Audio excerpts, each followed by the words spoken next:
तो last class में हम लोगों ने कंसिस्टेंट सिस्टम और इनकंसिस्टेंट सिस्टम के बारे में पढ़े थे। कंसिस्टेंट सिस्टम के बारे में मैंने क्या बताया था आपको? तो कंसिस्टेंट सिस्टम एक ऐसा सिस्टम होता है जहां पर एटलीस्ट क्या होना चाहिए, एक सॉल्यूशन होना चाहिए, मिनिमम एक सॉल्यूशन। अब वो एक सॉल्यूशन हो कि एक से ज्यादा सॉल्यूशन हो वो बात अलग है, पर मिनिमम कितना सॉल्यूशन होना चाहिए, एक सॉल्यूशन होना चाहिए, तब हम लोग उसको क्या बोलते हैं, कंसिस्टेंट सिस्टम बोलते हैं। और ऐसा कोई भी लीनियर इक्वेशन, जो पेयर ऑफ लीनियर इक्वेशन जिसका एक भी सॉल्यूशन नहीं हो, तो उसको हम लोग क्या कहते हैं, inconsistent system of linear equation. यहां तक लास्ट क्लास में हमने पढ़ा था। तो आज की क्लास में हमारा हेडिंग डाला हुआ है graphical representation of linear equation. तो आप लोग भी हेडिंग डालिए, graphical representation of linear equation. अब देखिए ध्यान से, ये सब समझने वाली चीज है कि जब कभी भी आप किसी भी दो लीनियर इक्वेशन का ग्राफ बनाते हैं तो हमारे पास तीन ही पॉसिबिलिटी होती है। पहला पॉसिबिलिटी है जो मैंने आपसे पहले भी कहा था कि आपके पास सिर्फ एक ही सॉल्यूशन होगा, having only one solution. Linear equation having one solution, only one solution.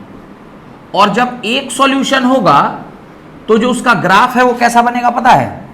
तो उसका ग्राफ है वो कुछ ऐसा बनेगा जहां पर दोनों जो इक्वेशंस होंगी, मान लीजिए ये कोई एक इक्वेशन है, इसका इक्वेशन है a1x plus b1y plus c1 is equal to 0, ये एक इक्वेशन है।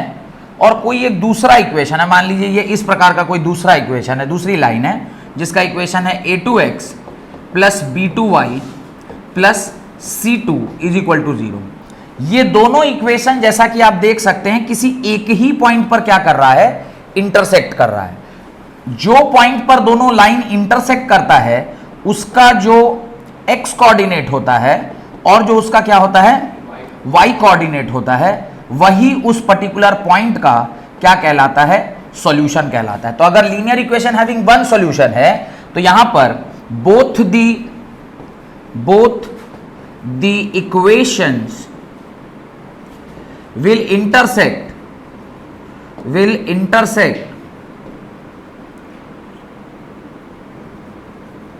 at a single point। ये क्या होगा, किसी एक सिंगल पॉइंट पर क्या कर जाएगा, इंटरसेक्ट कर जाएगा। और जिस पॉइंट पर ये इंटरसेक्ट करेगा उसका जो x कोऑर्डिनेट और y कोऑर्डिनेट है, यही इसका क्या कहलाएगा, कॉमन सॉल्यूशन कहलाएगा। यही इसका क्या कहलाएगा, कॉमन सॉल्यूशन कहलाएगा। यानी जब कभी भी कोई लाइन को आप इस तरह से रिप्रेजेंट करते हैं जहां पर ये एक लाइन जो है वो एक इक्वेशन को दिखा रहा है और दूसरा लाइन जो है वो दूसरी इक्वेशन को दिखा रहा है, और दोनों लाइन अगर किसी एक पॉइंट पर इंटरसेक्ट कर रहा है, तो जिस पॉइंट पर ये इंटरसेक्ट कर रहा है उसका एक्स एक्सिस और वाई एक्सिस, यानी जो उसका एक्स कोऑर्डिनेट है और वाई कोऑर्डिनेट है, वही इसका सॉल्यूशन कहलाता है, जो हम लोग निकाल रहे थे। दिखा था ना वहां पे कि X and Y, last class में आपने देखा था कि एक्स की कोई वैल्यू थी, वाई की कोई वैल्यू थी, उसको हम इक्वेशन में पुट कर देते तो LHS is equal to RHS हो जाता था। तो यही वो पॉइंट है और ये हम ग्राफिकली आसानी से क्या कर सकते हैं, निकाल सकते हैं। तो ये हमारा केस 1 है जहां पर linear equation having only one solution. तो ये लिख लिए, लिखे, बढ़े आगे, जल्दी लिखिए, जल्दी जल्दी लिखिए। Write fast. तो linear equation in one variable, linear equation in two variable having only one solution. एक सॉल्यूशन आपको यहां पर दिख रहा है। आपने ये एक्स कोऑर्डिनेट, ये Y X axis, Y axis है, इसको हम लोग एक्स एक्सिस कह रहे हैं, ये वाई एक्सिस है। और एक्स और वाई एक्सिस पर जब आपने दो इक्वेशन को प्लॉट किया है तो एक पॉइंट पर जब वो इंटरसेक्ट करता है, जो कॉमन पॉइंट है जिस पर वो इंटरसेक्ट करता है, तो उससे उस पॉइंट के जो कोऑर्डिनेट्स हैं वही इन दोनों के क्या कहलाते हैं, सॉल्यूशन कहलाते हैं। और वन सॉल्यूशन मतलब वहां पे क्या होगा, वन यूनिक सॉल्यूशन। क्या होगा, वन यूनिक सॉल्यूशन, यानी सिंगल सॉल्यूशन, बस एक ही सॉल्यूशन होगा, वन यूनिक सॉल्यूशन। बड़े आगे लिख लिए। अब हमारे पास केस 2 है। What is case 2? जहां पर केस नंबर 2 है जो कहता है कि जो लीनियर इक्वेशन है having many solution, having what? many solution. अब many solution का केस जो है उसमें कुछ ग्राफ हमारा ऐसे बनता है जहां पर ये आपका x एक्सिस है, ये आपका y एक्सिस है. मान लीजिए कोई ग्राफ ऐसे है जिसका इक्वेशन है a1x plus b1y plus c1 is equal to 0. जब इसी पर्टिकुलर लाइन पर दूसरा वाला जो आपका इक्वेशन है ये ओवरलैपिंग हो जाए, ये कैसा हो जाए? ओवरलैप कर जाए, ये ओवरलैप कर जाए. ओवरलैप करेगा तो इसके कितने सॉल्यूशन होंगे? मेनी सॉल्यूशन होंगे. Both the lines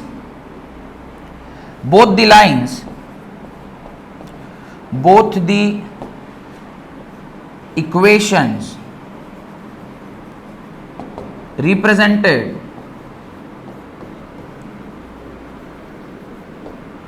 on graph when coincides CONCI होगा कि SI होगा? coincides में CI होगा. coincides with each other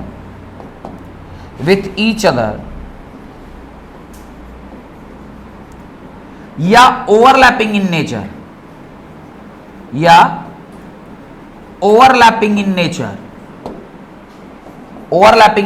हो जाए.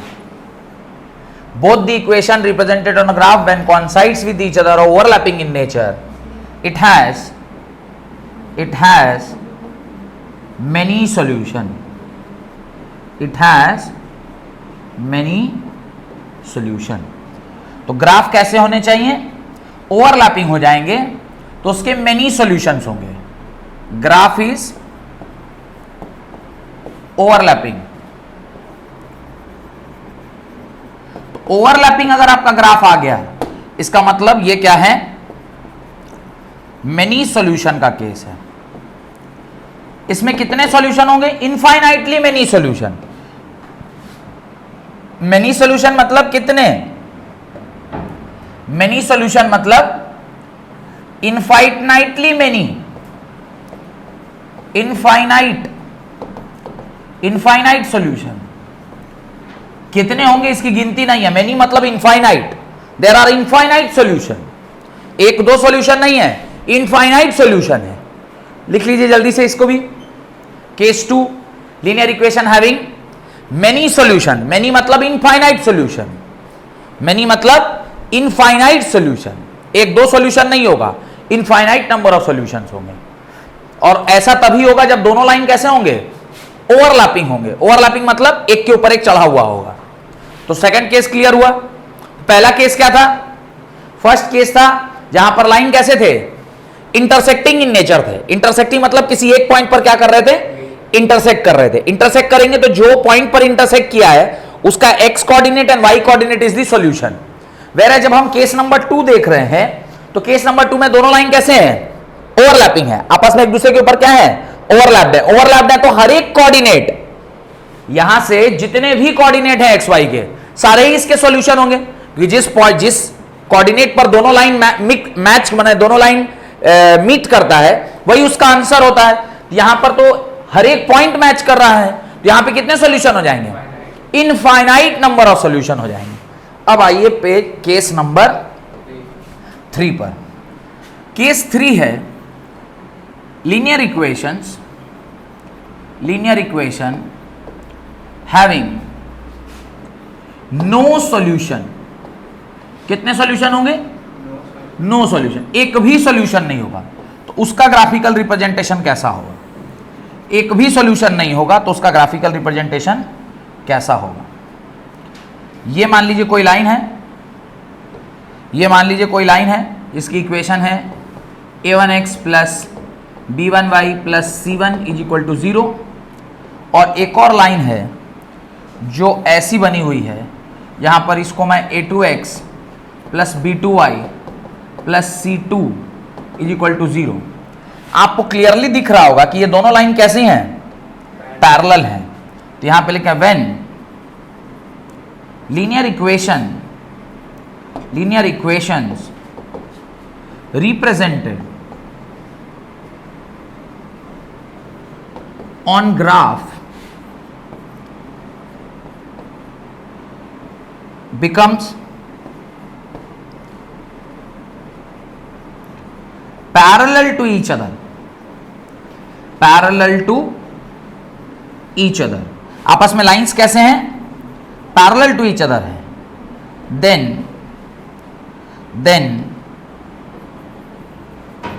there are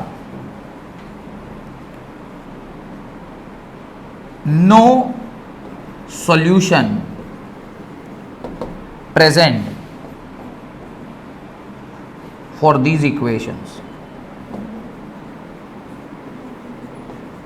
no solution,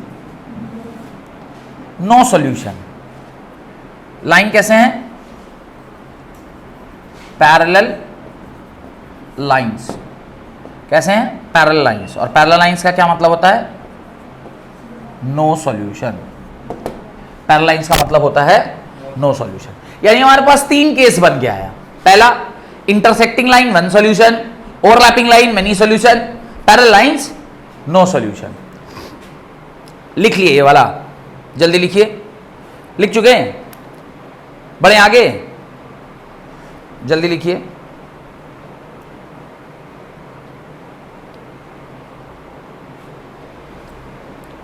तो मैं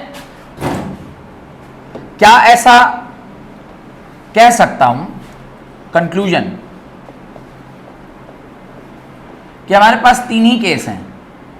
हमारे पास कितने केस हैं, तीन ही केस हैं। Case number one, unique solution, unique solution. Unique solution तब आएगा जब लाइंस कैसे होंगे, intersecting in nature, intersecting in nature, यानी लाइंस इंटरसेक्ट कर जाएं। केस नंबर टू, जब मेनी सॉल्यूशन होगा तो लाइंस कैसी होंगी, ओवरलैपिंग इन नेचर या coinciding in nature, overlapping in nature. और point number three, no solution, no solution होगा जब लाइंस कैसे होंगे, पैरेलल इन नेचर। लाइन कैसे होंगे, पैरेलल इन नेचर होंगे। ये तीन पॉइंट आप लोगों को क्या रहना चाहिए, ध्यान रहना चाहिए। ये तीन पॉइंट आपको ध्यान रहना चाहिए, point number one, point number two and point number three. ये कंक्लूजन है, ये क्या है, कंक्लूजन है। ये कंक्लूड किया हम लोगों ने कि यूनिक सॉल्यूशन में इंटरसेक्टिंग इन नेचर होता है, मेनी सॉल्यूशन में ओवरलैपिंग इन नेचर होता है, एंड नो सॉल्यूशन में पैरेलल। पैरेलल का क्या मतलब है, दोनों लाइन कभी मिल ही नहीं रही हैं, और नहीं मिलेंगी तो उसका कॉमन सॉल्यूशन आएगा कैसे। जहां मिलेंगी वहां ना कॉमन सॉल्यूशन है, यहां मिल ही नहीं रही तो वहां कॉमन सॉल्यूशन कैसे आएगा। यहां तक कोई डाउट। तो अगर अब मैं सवाल आपको दूं तो एक सवाल पूरा पूरा मैं लास्ट तक सॉल्व करता हूं, बाकी फिर आप लोग खुद से स्वयं करिएगा। क्वेश्चन लिखिए, 10 students of class 10th, 10 students of class 10th, 10 students of class 10th took part in mathematical quiz, took part in mathematical quiz। Mathematical कोई क्विज हुआ स्कूल में, उसमें इन लोगों ने कुछ पार्ट लिया, mathematical quiz.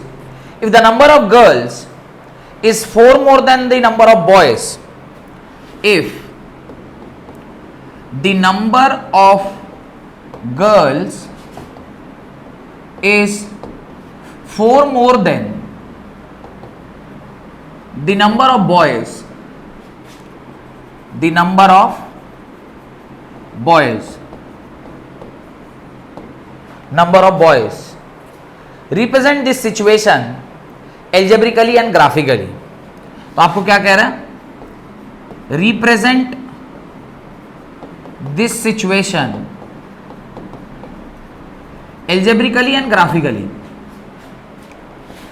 Algebraically and graphically, graphically हम लोगों ने अब इसका क्या निकालना है, सॉल्यूशन देखना है। ध्यान से देखिए, टोटल स्टूडेंट्स कितने हैं, टोटल स्टूडेंट्स की संख्या कितनी दी गई है, 10। अब हमें पता नहीं, तो मैं कह रहा let number of boys, let the number of boys be x.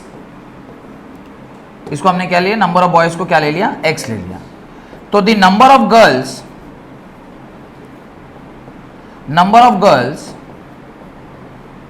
B Y, number of girls को हम क्या ले लिए, वाई ले लिए। अब एक इक्वेशन हमें बनानी होगी, उसने कहा है if the number of girls is 4 more than the number of boys, यानी according to question ATQ, according to question ATQ y is equal to x+4 लिख सकते हैं क्या, देखिए तो क्वेश्चन में कहा है ना the number of girls is 4 more than the number of boys, यानी हमने नंबर ऑफ गर्ल्स की संख्या क्या ले रखी है, हमने नंबर ऑफ गर्ल्स की संख्या ली है y, और ये कह रहा है 4 ज्यादा है, लड़कियां 4 ज्यादा है किससे, x से। तो टोटल अगर 10 है तो उसमें से अगर y लड़कियां हैं, x लड़के हैं, तो x में 4 जोड़ दीजिएगा तो क्या बन जाएगा, y बन जाएगा। यानी आपको क्या करना है, इंग्लिश में पढ़ना है और मैथ्स में लिखना है। वर्ड प्रॉब्लम जिसको आप वर्ड को प्रॉब्लम बोल रहे हैं, वो प्रॉब्लम तभी तक है जब तक आप इंग्लिश में पढ़ के उसको मैथ्स में नहीं लिख पा रहे हैं। द मोमेंट आप इंग्लिश में पढ़िए और मैथ्स में लिखने लग जाइए तो आपका ये प्रॉब्लम और no more a word problem, then एक छोटा सा न्यूमेरिकल हो गया। लेकिन बच्चा लोग उसका नाम ही दे दिया है वर्ड प्रॉब्लम, जबकि वो प्रॉब्लम है नहीं। अब y is equal to x+4, ये आपका क्या आ गया, इक्वेशन आ गया। अब y is equal to x+4 ये एक इक्वेशन है, और दूसरा इक्वेशन क्या होगा, x+y इज इक्वल टू 10, क्योंकि लड़का लड़की का संख्या मिला के कितना होगा, 10 होगा। तो ये तो हो गया इक्वेशन नंबर 1। इक्वेशन नंबर 2 क्या होगा, कि x और y मिलाकर कितना है भाई, लड़का लड़की मिला के टोटल कितना हो गया, 10 है। तो लड़का लड़की मिला के अगर टोटल क्या हो गया, 10 है। ये 2 इक्वेशन है, इससे हमको क्या करना है, सॉल्यूशन को प्राप्त करना है, इससे हमको सॉल्यूशन प्राप्त करना है। अब और वो भी सॉल्यूशन कैसे, तो ये हो गया एल्जेब्रिक। तो आपसे उसने बोला था ना कि भाई एल्जेब्रिकली रिप्रेजेंट करिए, तो ये आपका पहले पार्ट का आंसर हो गया कि आपने एल्जेब्रिकली इनको क्या कर दिया, रिप्रेजेंट कर दिया। अब आप आइए ग्राफिकल मेथड में आइए, ग्राफ में हम लोग चेक करते हैं। अब ग्राफ जब कभी भी आप लिखिएगा तो उसमें पहला इक्वेशन लिखिए। इक्वेशन क्या है, y is equal to x+4। यहां पर एक छोटा सा आप क्या बनाइए, इस तरह का डब्बा बनाइए, और डब्बे में आप एक जगह लिखिए x, एक जगह लिखिए y, और 2 कोऑर्डिनेट लेना है। x का वैल्यू आप 0 ले लीजिए, x 0 लीजिएगा तो y क्या आएगा, कोई दिक्कत भाई, x आप 0 लीजिएगा तो y का वैल्यू क्या हो जाएगा, 4 हो जाएगा। सिमिलरली x का वैल्यू आप 1 ले लीजिए, या 2 ले लीजिए, या 3 ले लीजिए, मान लीजिए हम 2 ही ले लेते हैं, तो 2 लेंगे तो y क्या हो जाएगा, 6। x 2 लेंगे तो 2 + 4 कितना हो जाएगा, 6। तो आपने एक इसको आप क्या मान लीजिए, कोऑर्डिनेट मान लीजिए। तो ये आपका a कोऑर्डिनेट हो गया, ये आपका क्या हो गया, b कोऑर्डिनेट हो गया। डन। अब आप आइए इक्वेशन नंबर 2 पर। इक्वेशन नंबर 2 क्या है, इक्वेशन नंबर 2 है x + y is equal to how much, 10। इसके लिए भी आपको क्या बनाना चाहिए, एक इस तरह का डब्बा बनाना चाहिए। डब्बा बनाने के बाद यहां पर भी आप क्या कर दीजिए, सेम जैसे हमने पहले किया, यहां पर आप लिखिए x, यहां पर आप लिखिए y। अब आप x में कोई एक वैल्यू ले लीजिए, x में कोई एक वैल्यू ले लीजिए, x में आप कोई वैल्यू लीजिए, मान लीजिए x में हम ले लिए 0, तो y कितना हो गया, 10। सेकेंड एक ये कर सकते हैं कि हम y को 0 ले लें तो x क्या आ जाएगा, 10। आप x 0 लीजिएगा तो y 10, और y 0 लीजिएगा तो x 10। अभी आपके पास वापस से कितने कोऑर्डिनेट बन गए? कितने कोऑर्डिनेट बने? 2 कोऑर्डिनेट और बन गए। इसको हम कहते हैं C, इसको हम कहते हैं C और इसको हम कहते हैं D। तो टोटल कितने कोऑर्डिनेट हो गए? 4 कोऑर्डिनेट। यहां तक लिख लिए। अब देखिए, अब हम लोग को क्या करना चाहिए? अब हम लोग को ग्राफ बनाना चाहिए। अब हम लोग ग्राफ बनाना चाहिए। अब ग्राफ बनाइएगा कैसे? तो इस प्रकार का आप क्या बना दीजिए, एक्स एक्सिस और वाई एक्सिस बना दीजिए। This is X axis and this is Y axis. अब पीछे पेज पर एक बार चलिए, देखिए एक्स का रेंज क्या है? 0, 2, 0, 10, यानी 0 से लेके अगर 10 तक हम लोग लिख लेंगे ना तो हमारा काम बन जाएगा। तो 0 से 10 तक लिखना तो संभव नहीं है, तो आप क्या कीजिए, 2, 4, 6, 8, 10। एक्स में आप ये लिख लिए।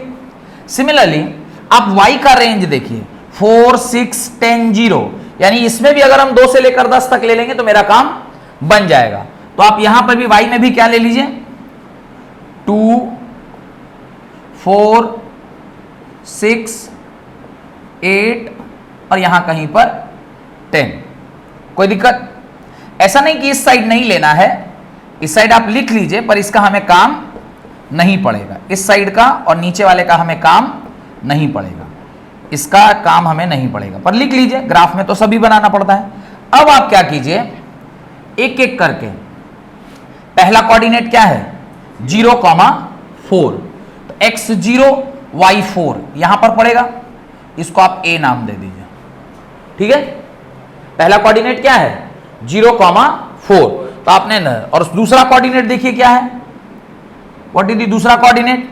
दूसरा कोऑर्डिनेट है 2, 6, 2, 6, यानी x पर 2 और y पर कितना? 6।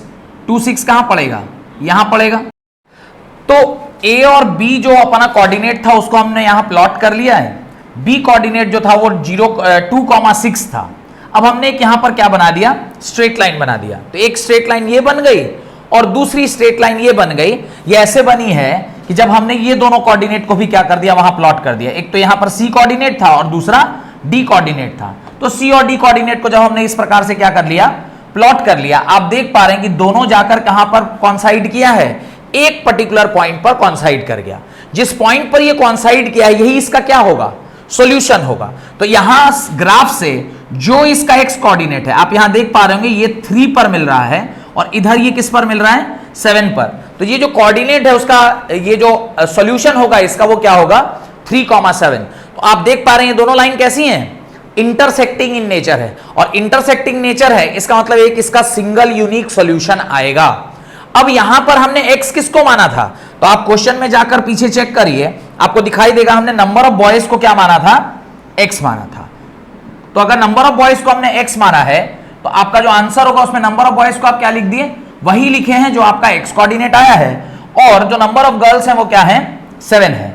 अब नंबर ऑफ बॉयज और नंबर ऑफ गर्ल्स हमें जब मिल गया तो हम एक बार चेक कर लेते हैं कि हमारा जो सॉल्यूशन आया है वो सही आया है कि नहीं आया है।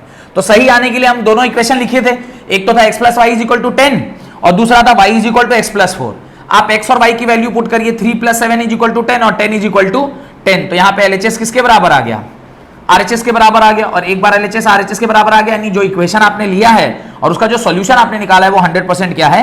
सही है। सिमिलरली जो आपने दूसरी इक्वेशन ली थी, ये आपका इक्वेशन नंबर 2 था और ये आपका इक्वेशन नंबर 1 था। जब यहां पे भी आपने x और y की वैल्यू डाली है, यहां पर भी आपको क्या दिखाई दे रहा है? LHS जो है वो किसके बराबर है? RHS के बराबर है। और LHS और RHS जहां पर बराबर हो जाता है वहां पर ये इसका क्या होता है? सॉल्यूशन होता है। तो जो हमने सॉल्यूशन फाइंड किया है वो 100% क्या है? सही है। डन। अब हम लोग अगले सवाल की ओर चलते हैं। अगला सवाल है, रोमिला नाम की एक लड़की है। Romila went to a stationery shop to purchase 2 pencil and 3 eraser for ₹9। तो एक रोमिला नाम की लड़की है, वो 2 पेंसिल और 3 इरेजर खरीदने के लिए 9 रुपया दिया उसने दुकानदार को। उसकी एक फ्रेंड थी सोचती, उसने भी क्या किया? 4 पेंसिल और 6 इरेजर खरीदा और उसका कीमत कितना था? 18 रुपया था। Represent this situation algebraically and graphically. तो सबसे पहले इस सवाल को समझना है हमें। सवाल क्या समझ में आ रहा है कि भाई 2 पेंसिल है और 3 इरेजर है और दोनों की कीमत कितने रुपए है? 9 रुपए है। उसकी दोस्त ने भी 4 पेंसिल और 6 इरेजर खरीदा और उसकी कीमत कितनी है? 18 रुपए है। आपको इसको रिप्रेजेंट करना है। तो अभी देखिए, अगर इसे मुझे रिप्रेजेंट करना है तो मुझे ना तो पेंसिल की कीमत मालूम है ना ही इरेजर की कीमत मालूम है। तो हम लोग क्या करेंगे? पेंसिल की कीमत को क्या ले लिया?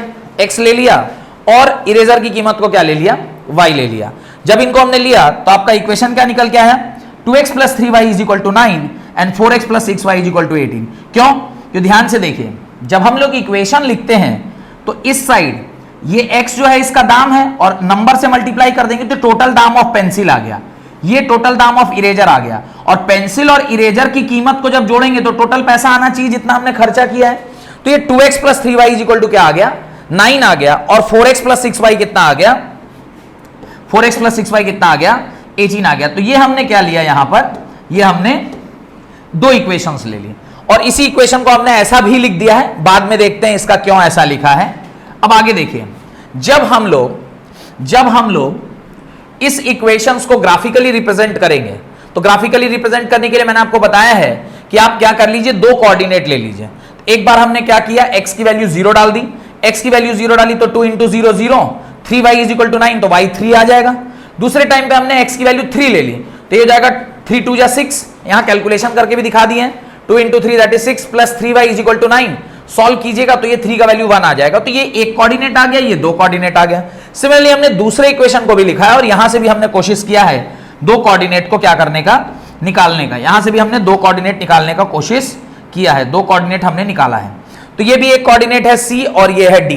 कैसे निकाला, सेम हमने x की वैल्यू को 3 लिख दिया तो ये 4 3 या 12 हो गया, 18 minus 12 that is 6, 6 by 6 that is equal to 1, और एक बार हमने x की वैल्यू को 0 डाल दिया, 0 डालेंगे तो y is equal to 18 by 6, 18 by 6 कितना आ जाता है, 3 आ जाता है। तो जैसा कि आप देख पा रहे हैं कि इस प्रकार से हमने x और y ABCD चार कोऑर्डिनेट निकाल दिए। अब जो चार कोऑर्डिनेट हमने निकाले हैं उसको जब हम लोग प्लॉट कर रहे हैं A, B, C और D को, तो A और B को मैंने कैसे रिप्रेजेंट किया है, A और B को मैंने रिप्रेजेंट किया है with the help of this blue line, और C और D को मैं रिप्रेजेंट करता हूं सपोज करिए किसी दूसरे कलर से। तो C और D को जब मैं रिप्रेजेंट करूंगा, C और D को जब मैं रिप्रेजेंट करूंगा तो आप देखिए ये दोनों लाइंस जो हैं ये लगभग कॉन्साइडिंग लाइंस होंगी। कैसी लाइंस होंगी, कॉन्साइडिंग लाइन होंगी, ये दोनों कॉन्साइडिंग लाइन होंगी। मैं जरा सा गैप रख रहा हूं ताकि आपको पीछे वाला लाइन भी थोड़ा सा दिखे। ये दोनों कॉन्साइडिंग लाइन है, और अगर ये दोनों कॉन्साइडिंग लाइन है इसका मतलब क्या है, there are infinite number of solution to this particular problem. This particular problem infinite number of solution इसका हो सकता है। अब अगर इनफाइनाइट नंबर ऑफ सॉल्यूशन है तो इसका सॉल्यूशन क्या होगा ये दोनों बाद में देखेंगे, लेकिन एक चीज हमने यहां पर कंक्लूड किया कि ये जो पहला इक्वेशन है इसको हमने ऐसा लिखा, दूसरा इक्वेशन ऐसा लिखा। तो क्या मैं यहां पर a1 की वैल्यू 2 देख रहा हूं, b1 की वैल्यू 3 देख रहा हूं, c1 की वैल्यू 9, और यहां पे a2 की वैल्यू 4, b2 की वैल्यू 6 और c2 की वैल्यू 18। अब जब हमने यहां पर ना a1 by a2, b1 by b2 और c1 बाई c2 को कैलकुलेट किया, तीनों के तीनों कितने निकल के आए, 1/2 निकल के आए। तीनों के तीनों कितने निकल के आए, 1/2 निकल के आए। और जब ये तीनों के तीनों वैल्यूज 1/2 निकल के आई हैं, तीनों की तीनों वैल्यू 1/2 निकल आई, तो यहां से हमने एक चीज कंक्लूड कर लिया कि a1 बाई a2 जब इक्वल होता है b1 बाई b2 और इक्वल होता है c1 बाई c2 के, तो जो लाइनें मिलती हैं हमें वो ओवरलैपिंग इन नेचर होती हैं। वो लाइनें कैसी होती हैं, ओवरलैपिंग इन नेचर होती हैं। डन, ठीक है। अब आप एक काम कीजिए, एक सवाल मैं आपको दे रहा हूं जो कि आपका होमवर्क होगा, उस सवाल को आप घर से करके आएंगे। क्वेश्चन लिखिए, right, the coach of cricket team buys the coach of cricket team buys 3 bats and 6 balls, 3 bats and 6 balls for rupees 3900, for rupees 3900, ठीक है। Later he buys 1 bat and 3 ball and 3 balls at 1300, at how much, 1300 rupees. Represent this situation graphically and represent this situation graphically, algebraically and graphically, represent this situation algebraically and graphically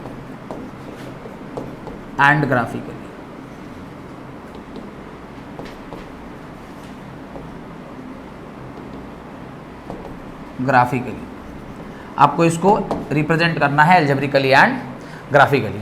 तो ये आपका घर काम है, इसको आपको घर से करके आना है। आप चाहें तो इसका सॉल्यूशन लिख सकते हैं। इसका सॉल्यूशन जो आएगा वो आएगा, इंटरसेक्टिंग पॉइंट जो आ रहा है वो आ रहा है 1300,0 आ रहा है क्या?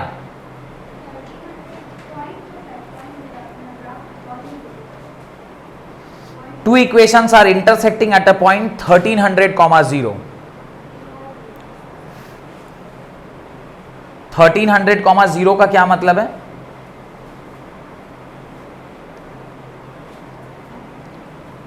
बॉल फ्री में दे रहा है क्या? अगर मान लीजिए ग्राफ इंटरसेक्ट कर रहा है 1300,0 पे, तो एक्स का कीमत 1300, आपने क्या लिया है? कॉस्ट ऑफ एक्स ही लिया होगा ना, बैट का दाम एक्स लिया और वाई का वाई बॉल का कीमत वाई लिया होगा। और अगर आंसर आपका 1300,0 यानी बैट के साथ बॉल फ्री है मतलब इसका यही है ना। खैर, इसको आप सॉल्व कीजिए। अगली क्लास में, आज देखिए हमने दो केस देखा, कौन कौन सा? एक था इंटरसेक्टिंग का और एक था कॉन्साइडिंग का।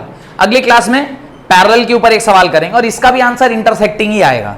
अगली क्लास में पैरेलल के ऊपर एक सवाल करेंगे, उसके बाद फिर इससे ग्राफ रिलेटेड कुछ सवाल और करेंगे जहां पे एरिया वेरिया निकालना पड़ता है ग्राफ से, और फिर आपका ये ग्राफिकल मेथड खत्म होगा। उसके बाद बस दो कॉन्सेप्ट और है, एक है by method to find the solution by the substitution method और to find the solution by elimination method. तो ये दो टॉपिक, दो क्लास लग जाएगा। और उसके बाद एक क्लास, 1 से 2-3 क्लास लगता है आपका उसके ऊपर, क्या कहते हैं उसको, वर्ड प्रॉब्लम के ऊपर, जो भी मैं थोड़ी देर पहले बोल रहा था कि वर्ड प्रॉब्लम नहीं है, वर्ड सॉल्यूशन है, अगर आप उसको इंग्लिश में पढ़ के मैथ्स में लिख सकते हैं तो। ठीक है, बहुत बहुत धन्यवाद आज की क्लास अटेंड करने के लिए।